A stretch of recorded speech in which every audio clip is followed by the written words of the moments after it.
جب جبرائیل علیہ السلام لوط علیہ السلام کے یہاں مہمان بن کر ٹھہرے اور قوم لوط نے ان کے گھر کا گھیراؤ کر لیا تو حضرت جبرائیل نے ان لوگوں کے منہ پر اپنا پر یوں مارا کہ وہ سارے لوگ اندھے ہو گئے۔ اس کے بعد قوم لوط کے علاقے کو اپنے پروں پر اٹھا لیا جو 5 شہر پر محیط تھا اور انہیں زمین پر پٹک دیا۔ جب زکریا علیہ السلام نے اللہ سے اولاد کی دعا مانگی تو جبرائیل علیہ السلام ایک خوبصورت جوان کی شکل میں ان کے پاس آئے اور انہیں ایک نیک و صالح اولاد کی خوشرنجی دی۔ حضرت عیسیٰ علیہ السلام کی پیدائش بھی جبرائیل علیہ السلام کے کلمہ کن سے ہوئی۔ مختصر یہ کہ پیغمبروں کے واقعات میں حضرت جبرائیل علیہ السلام کا ایسا کردار ہے گویا آپ نے دنیا کی تاریخ کو بدل ڈالا۔ تمام نبیوں کے پاس حضرت جبرائیل انسانی شکل میں آتے تھے، لیکن آخری نبی حضرت محمد صلی اللہ علیہ وسلم نے حضرت جبرائیل کو ان کی اصلی حالت میں دیکھا ہے۔ جبرائیل امین اور حضور صلی اللہ علیہ وسلم کی پہلی ملاقات کا واقعہ نہایت ہی دلچسپ ہے۔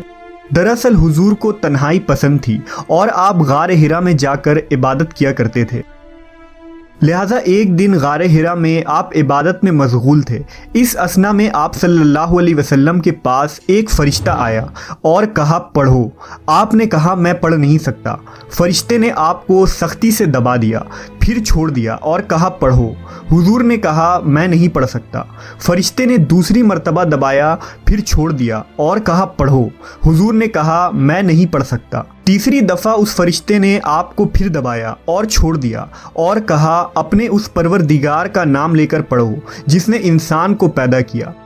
اس کے بعد آپ صلی اللہ علیہ وسلم گھر واپس آئے۔ آپ کا دل لرز رہا تھا۔ آپ اپنی زوجہ حضرت خدیجہ کے پاس آئے اور کہا مجھے کمبل اڑا دو، لہٰذا انہوں نے آپ کو کمبل اڑا دیا۔ جب آپ کی گھبراہٹ کچھ کم ہوئی تو آپ نے حضرت خدیجہ کو سارا واقعہ بتایا۔ اس کے بعد حضرت خدیجہ آپ صلی اللہ علیہ وسلم کو اپنے چچا زاد بھائی ورقہ بن نوفل کے پاس لے گئیں۔ ورقہ ان لوگوں میں سے تھے جو موحد تھے اور اہل مکہ کے شرک و بت پرستی سے بیزار ہو کر نصرانی ہو گئے تھے اور انجیل کا عبرانی زبان سے عربی میں ترجمہ بھی کیا تھا۔ وہ بہت بوڑھے اور نابینا ہو چکے تھے۔ حضرت خدیجہ نے ان سے کہا کہ بھائی جان آپ اپنے بھتیجے کی بات سنیے۔ ورقہ بن نوفل نے کہا کہ بتائیے آپ نے کیا دیکھا؟ حضور نے غار حرا کا پورا واقعہ بیان فرما دیا۔ یہ سن کر ورقہ بن نوفل نے کہا یہ تو وہی فرشتہ ہے جس کو اللہ تعالیٰ نے حضرت موسیٰ کے پاس بھیجا تھا۔ پھر ورقہ بن نوفل کہنے لگے کہ کاش میں آپ کے اعلان نبوت کے زمانے میں تندرست و جوان ہوتا، کاش میں اس وقت تک زندہ رہتا جب آپ کی قوم آپ کو مکہ سے باہر نکالے گی۔ یہ سن کر حضور نے فرمایا کہ کیا مکہ والے مجھے مکہ سے نکال دیں گے؟ تو ورقہ نے کہا جی ہاں، جو شخص بھی آپ کی طرح نبوت لے کر آیا لوگ اس کے ساتھ دشمنی پر کمر بستہ ہو گئے۔ وہ فرشتہ حضرت جبرائیل علیہ السلام تھے جو ہمیشہ نبی صلی اللہ علیہ وسلم کے حامی و مددگار بنے۔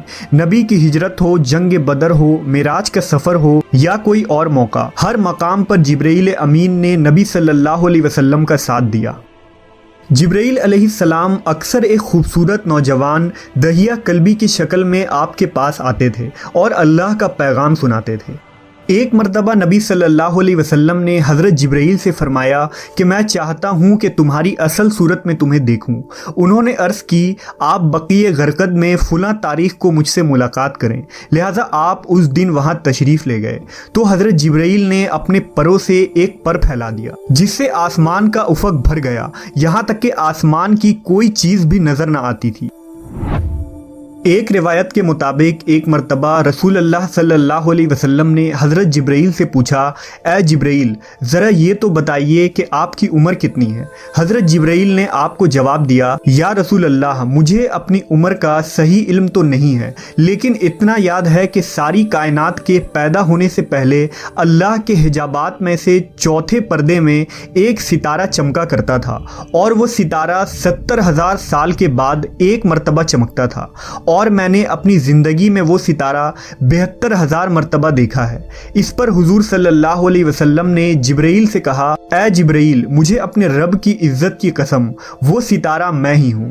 اس روایت کو علی بن برہان حلبی نے اپنی کتاب سیرت حلبیہ میں نقل کیا ہے، لیکن اس کی کوئی سند نہیں ملتی، لہذا اکثر علماء اس روایت کو موضوع قرار دیتے ہیں۔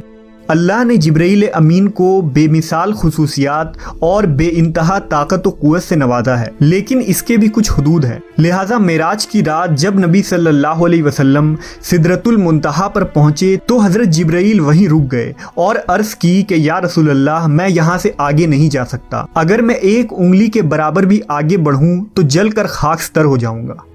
انجیل و توریت میں حضرت جبرائیل کو گبریل کے نام سے ذکر کیا گیا ہے۔ کتاب دانیال اور لوکا میں حضرت جبرائیل کے متعلق تفصیلی ذکر موجود ہے۔ مشہور فلسفی ابن سینا نے حضرت جبرائیل کے ذات کے متعلق اپنی تحریر میں ایک لمبی بحث کی ہے اور یہ ثابت کرنے کی کوشش کی ہے کہ حضرت جبرائیل دیگر فرشتوں کی طرح نہیں، بلکہ انہیں روح کے ساتھ عقل بھی عطا کی گئی ہے جس کی کیفیت ماورا ہے۔ جبرائیل امین کے اندر وہ صلاحیتیں ہیں جو ایک عام فرشتے کے اندر موجود نہیں ہوتی۔